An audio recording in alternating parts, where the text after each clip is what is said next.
Shooting USA is brought to you by SnapSafe. Use promo code SUSA15 for 15% off. Crown jewel in the interview series, the world champion, Christian Seiler. Christian, welcome.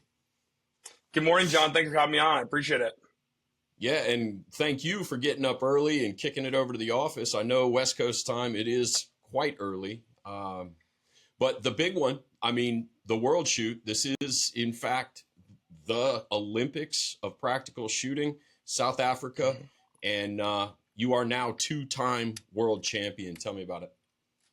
Yeah, it's great. I mean, it's a good feeling. It's something I've worked a really long time for. Just winning one, I feel like I've worked my entire shooting career. And then the second one was no different. This is just a culmination of many, many years of national championships and training and practice. And so, going to a foreign country, flying our United States flag is a big deal, and going over there and win is a even bigger deal. So it's always an honor and privilege. And I made sure I wasn't going to not capitalize on this opportunity. I've been training and getting prepared and getting ready. And I went over there with 100% conviction. I was going over there and take care of business, and that's winning, and that's standing atop of the podium with our flag, draped out front. So we did exactly that. We're happy. Now we're back home and back in the routine. I know you mentioned it's early on the West Coast, but this is all part of the routine when, shooting isn't your full-time thing. You wake up, I work out before work, I go to work, and I go home and I train or different, obligations or things that I got going on. So it's all part of the process. And when preparation and process meets hard work and a good drive, I mean, you're going to stand top of the podium. That's how that works. It just takes a little bit.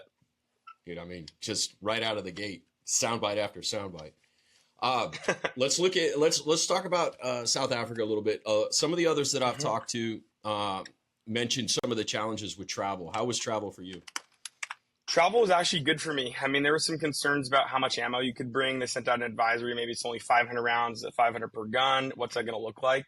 Not everyone got their permits very fast. It wasn't the match's fault. It was the police over there were taking their time with it. They had to hire additional people to process, 1,800 people's permits plus, pre-match plus, additional guns that people were bringing. So it's a whole process, but everything went very smoothly. We weren't the first flight to leave, but definitely not the last with a lot of the Team USA guys. We flew, from Seattle to Atlanta. It's a 5-6 hour flight, couple hour layover, and then a 17 hour flight to South Africa. So it was a full day. It was a full day of travel, and being able to stretch around, move around in the plane, stay active and get some rest is good. But got to South Africa, spent the night in the hotel right next to the airport. Then we made the full drive over the next day, and we were kicking it off. But travel was totally fine. Accommodations were good. We actually stayed at a place called Villa Gracia, and treated us really, really well. The South African people are awesome people, and really took care of us when we were there. Even upgraded my room when upon arrival, moved to a bigger one. So I can shout out some of the U.S. guys. Trayvon Barber, he actually put in some good word when he headed out for the pre-match. He's like, hey, make sure to take care of my guy. He's the world champ. And everyone in the whole place were shooters and stuff. So got an upgraded room. We're very comfortable there. And then, we had a couple days of training. Trained with some of my Brazilian friends, then my American team guys another day. And before you know it, we had our team dinner and opening ceremonies, and we were getting started. But the one cool note is at the Team USA dinner, the regional director and Jim and them all decided who was going to carry the U.S. flag at the ceremony, and they picked me. Yes. And I gave a speech. JJ gave a speech, got everyone fired up. I probably only said 1/10 of the stuff I could have said to get people fired up in that room, but it was awesome. I mean, being with our delegation is something special for sure. I mean, we have the best shooters in the world, some of the best people in the world, and so it's cool being with everyone. Of course, I chose, former multiple-time national champion, world champion JJ Rakaza to carry the other side. That was very fitting, so it was cool to have us at the front there. And, really cool experience. Opening ceremonies was awesome. JJ and I, JJ told me to show up a little earlier so we could get the flag and everything. I'm glad I did, because there was literally just like a line of different countries would come up and take pictures with JJ and I, which was pretty cool, pretty overwhelming. I mean, I had some of that in Thailand for sure, but there was nothing like South Africa. It was a pretty unique experience. Yeah, I mean, everybody knows your name now, two-time champ, pace setter. But I think across the board, you can look at the results. The Americans in just about every division are setting the pace. Why do you think that is? Why are we so strong on the world stage? I mean, I can only answer that question for me. I think for other people, we just got great shooters. I mean, and it's also we just happen to have some of the best shooters, of a great gun community and culture and shooting sports in the United States. But you wonder why our U.S. shooters go on the world stage and they absolutely dominate and crush. It's because in the U.S. they're going to war 2-3 times a year, meaning that every nationals is like a very, very contentious battle. I mean, we don't show up to a nationals and say, give me in any of these divisions, whether it be production, limited, carry out, production optics, or open. Every single one of those is a really hard fought battle. I mean, for me, I fight for carry optics, production optics, whatever you want to call it, once a year. I fight for open, maybe go to another division, and that just like forms me to the shooter that I am. Whereas other people in other countries, they may be one really good guy, like Eric, for example, in France. Who's going to really bring it to him in France? Who's really going to take it to him in Europe? Right. They just don't have that number 2 or number 3 guy. We have that number 2 to 10 guy in the United States that could go to the World Championship or go to any international match and beat everyone there, So we have the best shooters here. The path of being a multiple-time U.S. national champion and then world champion for a U.S. guy is harder and trains us and makes us better. So I think that's part of it. Yep. Looking at the results, Team USA Open, obviously gold on top of the podium, led by you far and away. But we had a couple of other U.S. shooters work their way into the conversation, like primarily Mike Wang. What was it about Mike's match? He just caught fire, or how do you see that? Yeah, I think Mike has just shot really well lately. I mean, at Area 5, I had a little slip up, and he got a little closer than I would have liked. Forced me to win every single remaining stage, which I know I have in the gas tank for sure. But no, Mike's just been shooting great, and he should be really proud of all the work that he's put in. I've had the opportunity to see Mike just grow as a shooter over many years here in the U.S., and it's been pretty astonishing to see. I mean, he was a guy that used to be pretty wild and not get the points down, and he's figured out a couple things with vision and grip that have really helped him, propel him to the top here. So he's been doing real well, and I know without a doubt he'll be on the team for next time in 2029 Italy. So it's going to be great working with him. And what I really enjoy about a person like Mike is we're so collaborative and truly want each other to do the best, even if that means that he or I are the one that aren't at the top, right? And so, we're very collaborative, share details, are very nice people to each other, and it's just really a breath of fresh air to shoot with someone like him. But that being said, the other 3 guys in the Team US Open team were absolutely awesome teammates. I mean, truly the best I could ask for as far as collaboration and support. John Vlieger, Aaron Edens, Brian Jones, all great to shoot with. And what was also cool to see is we all had our support systems that also helped the team. Brian's dad was there. John's dad was there. My dad and mom were there. Aaron's wife was there. And so we all had different kind of roles. So like my dad and Brian's dad would go delegate targets. I mean, George is a RMI, RM Love guy. George Jones. So Long time he is friend. awesome. He is awesome. And him and my dad would delegate targets and go back and forth. John's dad was awesome too, just like staying with our stuff and getting people ready and facilitating stuff. So he was awesome too. First time I met him, and he was just great to work with. And then Emily was helping filming and just coordination of stuff. And it was funny. I was looking for my ping pong ball or chalk or something when I was on the line waiting to go, and they run you pretty quick. And I was like trying to motion over for someone to bring me it over because I couldn't get through the crowd of people. Like someone just tossed me my chalk or whatever I needed. And Emily knew the exact like hand signals I was getting and got it for me. So we used to have like an awesome team, and it was cool tackling the stages together. That's cool. I know that plays into the success as a whole of the team, and it has to feel good for it to pay off in gold for everybody. Looking at your it's a little match different this time. Yeah. Yeah. One more thing on that. It's a little different because like I remember talking to you after the last World Shoot, and it was way more of like Bill, Chris, and Casey helping me. Like I came with ideas and preparation, and it was them like filtering it and maybe advising me on different stuff. This time it wasn't really like that. It was I knew the stuff that I knew, the preparation, but I also knew the best plans and how to do it. So it's more just like cohesively getting everyone on the same page. So just a different feeling, which is good. And I've entered in this like next level, I think this year and last year, of like really not really knowing and understanding stuff to being like, no, I know what is best on this and how to do it. So more people, and always people have come to me for stuff, but now it's more so like I know that I've been the pace setter in performance, but now I also know some of the stages and stuff like that better. So it's cool to see development as a shooter in that sense as well. That's, I think, been the case across the board at the elite level. And maybe that plays into how dominant the U.S. team is and U.S. shooters as a whole, is because everybody's out to beat each other at their best game. Nobody wants to hide some kind of a stage plan or an advantage. Nobody wants to beat a guy because his gear went down. that's really admirable. And I love that piece about it, because I think it's amplified by you as the pace setter and the elite shooter. Looking at your match performance at World Shoot across the board, 30 stages, 5 days. How different or similar is that to preparing for a 3-day national here in the States? Yeah, I think that's part of it too. It is similar but different at the same time. The ideal schedule is to shoot 3 days, take a break, then shoot 2 more days, or shoot 4, then 1 to have a little bit of a break. But I mean, after shooting 3 days in the US, like we're going to do together next week, I mean, you're pretty exhausted by day 3. You're going to have an early morning, quick turnaround on the first day. Like it is going to be a long batch, and you're going to feel that. And that fatigue, that mental fatigue, where people can start having problems or mistakes, or can let some of that hinder their future performance. But for me, it's like, I get the first 2 days out of the way. Well, that was massive for me. Early morning starts. First one was at 6:30. I gained 35 points in the first day. I felt really, really good about that. I didn't feel like it was a perfect performance by any means, but I was happy with pressure and scenario, how I performed.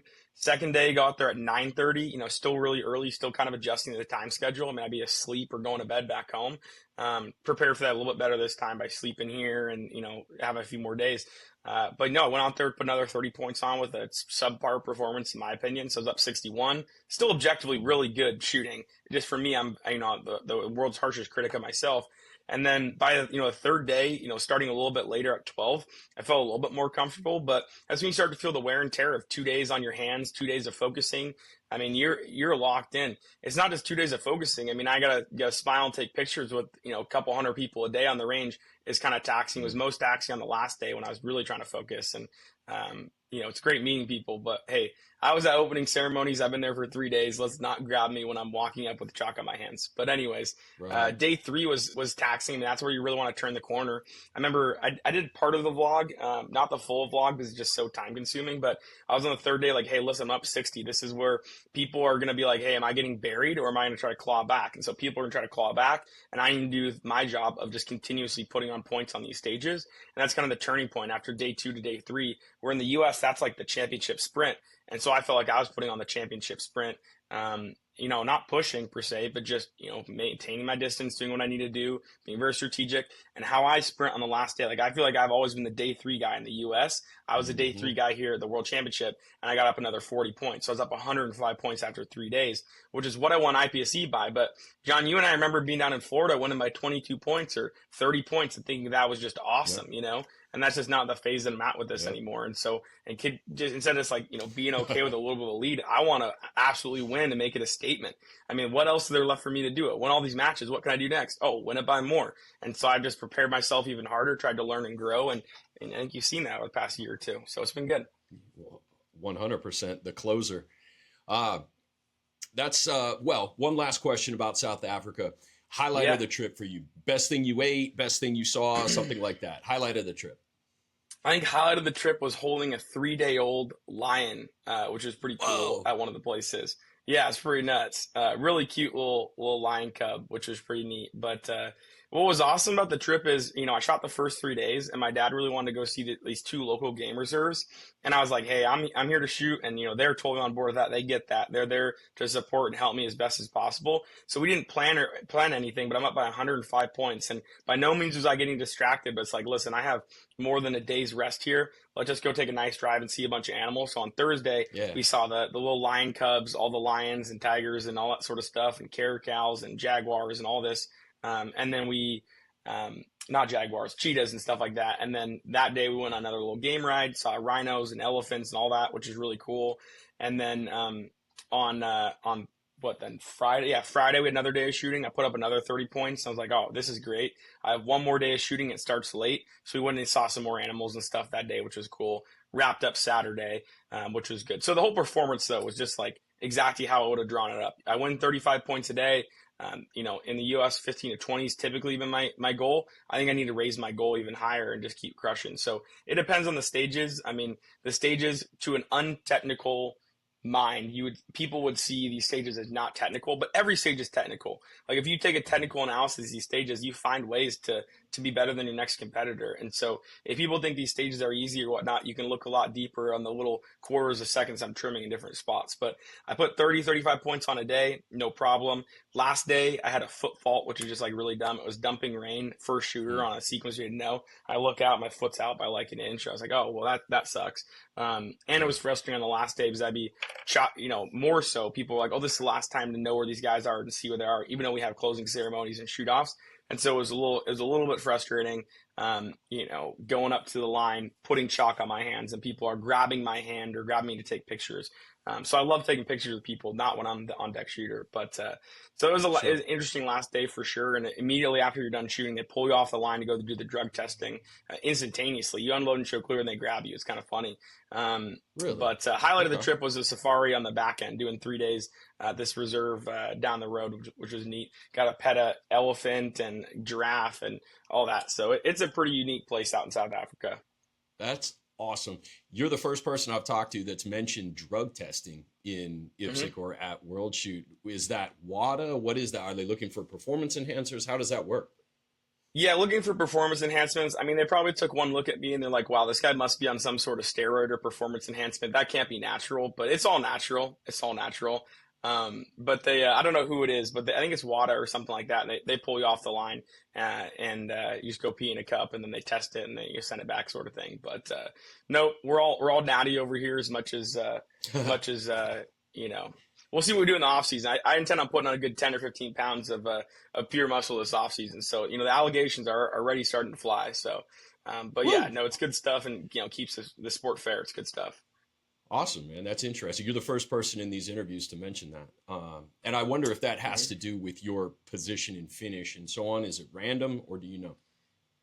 Yes, anyone that wins does it. So we did the same thing in Thailand and the same thing here. But no, it's a great run match from that aspect to the stages to the design. Like everything is really carefully thought out. And IPSC puts on a production from the opening ceremony to the closing ceremony, and they really do a good job there. But no, it was a great match. I mean, I'm very happy with my performance and preparation. Like this didn't come by any surprise to me because I put in the hard work and the training and made very difficult preparations. And I've gone to a bunch of matches that I think would best suit me to prepare for this, and it worked out. So it'll be interesting to see where I go from here and what I do. But this was another good one in the books. Awesome.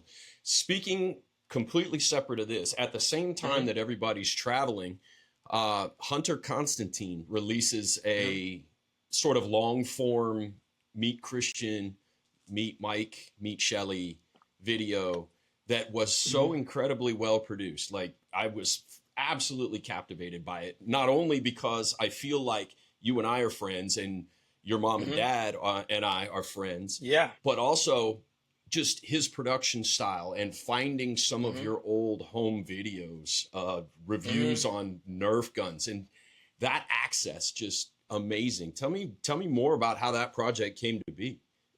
Yeah, that's Hunter Constantine and John Gattus. John is an amazing videographer, video production guy. I mean, he has a vision not only with the interviews, but the video and the takes and everything. And I've seen his videos before, and so I just trusted the process. He told me what we were gonna do, kind of storyboarded some stuff, and we just ran with it. He flew out and interviewed myself, my family, my training partner, like everyone. So that was really cool to see, and it was good. I mean, not everyone gets to see the other side of me. I mean, not everyone sees all the stuff, but I'm just a guy that has a great family from Bellevue, by no means a small town, but just from the suburbs of the big city here in Seattle. And I've just been training my entire life to go out here and win and compete, and showing that story of winning the area matches. I mean, it's been quite the journey of, shooting, pre-college, in high school, when I was playing baseball, and then college, prioritizing that and going shooting while still getting my education, and then transitioning to working full time. It's been just like an interesting story. And so putting a little bit of color behind that with the video and showing some of that's been cool. And that only just scratched the surface. Like I live a very fortunate and very interesting life, and I wouldn't change anything. I mean, I have a great job, great family, great support system, and get to shoot matches all around the world and compete compete and do my best. And so it's been pretty unique. But, leading up to the World Championship, it would have been crazy to see a 2022 documentary that it looked a lot different. It was a post-college Christian, different environment completely. And now, 3-4 years older, a little bit more mature as a shooter and as a person. I got my own place and training and work and all this sort of stuff. So it's been interesting. It's been quite the ride, and we're just getting started. I'm 25. I'll be 29 for the next one in Italy. So it'll be different. Hopefully, different things will change, but I'm pretty happy with where I'm at. I love it. Well, you deserve all the success. And again, my congratulations. I appreciate it. I know that sounds like a broken record, but it's your hard work, and it's an inspiration not only to me, but I think everybody who knows you or admires your shooting. So well done. I appreciate that, John. Congratulations. It means a lot from you. I appreciate that. And what was cool about, shooting with all these different countries, and I have friends from all the different countries now, is people said the nicest, kindest things about me and the way that I conducted myself in the sport and all that sort of stuff. So it was really, really nice. I mean, sometimes it gets drowned out by everyone saying congrats and good job and stuff. But when it comes from a person like you who I respect or someone international that it really says some kind things, it means a lot. Very touching. I mean, it's hard at the opening. I complain about the last day, people bugging me and stuff like that. But the things that people were saying to me at the opening ceremonies, I mean, I was glad when there'd be a 30-second break between one person and another person taking a picture, because it almost bring a tear to my eye. The really kind things people are saying to me, and I just appreciate all the support and love that people show me. I mean, not everyone's going to be like that, so I appreciate people that ride with me and know me and who I am and the competitor that I am. So it's been cool. I mean, from here it'll be very interesting. There's different priorities in my life and things that I want to do, and I just want to keep going out there and proving I'm the best shooter in the world. And what's next for that? Keep winning world championships, national championships, chasing down people. You had a very nice, respectful interview with Eric, and he said some nice things on the what was it, Action Shooting Live, of Christian's gonna beat me, all this sort of stuff. But let's do it. That would be a good one. But I have priorities here. I mean, I have a week training with some of the best shooters in the world here in the U.S., and I would prioritize something like that, or a week with my 90-year-old grandparents on a cruise over flying to a foreign country and not getting that opportunity again, which I did.